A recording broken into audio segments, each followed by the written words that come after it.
அரசு பொது கழிவறையில் 2 ஆண்டுகளாக குடியிருக்கும் குடும்பம் குறித்த செய்தி புதிய தலைமுறையில் வெளியான நிலையில் வந்தவாசி ஊராட்சி ஒன்றியத்துக்குட்பட்ட அனைத்து சுகாதார வளாகங்களின் தற்போதைய நிலை குறித்து உடனடியாக ஆய்வு செய்து அறிக்கை சமர்ப்பணம் செய்யுமாறு கோட்டாட்சியர் கடிதம் அனுப்பியுள்ளார்.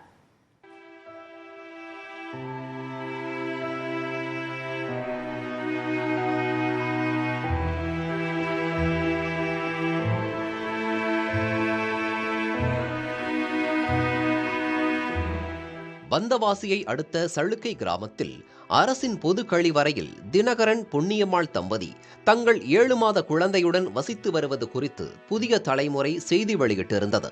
இதன் எதிரொலியாக வந்தவாசி வட்டாட்சியர் மற்றும் வட்டார வளர்ச்சி அலுவலர்கள் நேரடியாக சென்று கள ஆய்வு செய்து விசாரணை நடத்தி அவர்களுக்கு உடனடியாக தற்காலிக வீடு கட்டி தருவதாக உறுதியளித்தனர். இதுபோன்று வேறு யாரும் தங்கியிருக்கிறார்களா என்பதை ஊராட்சி செயலாளர்கள் மூலம் ஆய்வு செய்ய வேண்டும் என வந்தவாசி ஊராட்சி ஒன்றியத்திற்கு உட்பட்ட அனைத்து கிராம ஊராட்சிகளின் சுகாதார வளாகங்களில் கள ஆய்வு செய்ய வேண்டும் எனவும், அவ்வாறு ஆக்கிரமிப்பு செய்திருந்தால் அவர்களை அப்புறப்படுத்தி அந்த விவரங்களை வட்டார வளர்ச்சி அலுவலரிடம் நேரில் அறிக்கை சமர்ப்பிக்குமாறும் கோட்டாட்சியர் அறிக்கை அனுப்பினார்.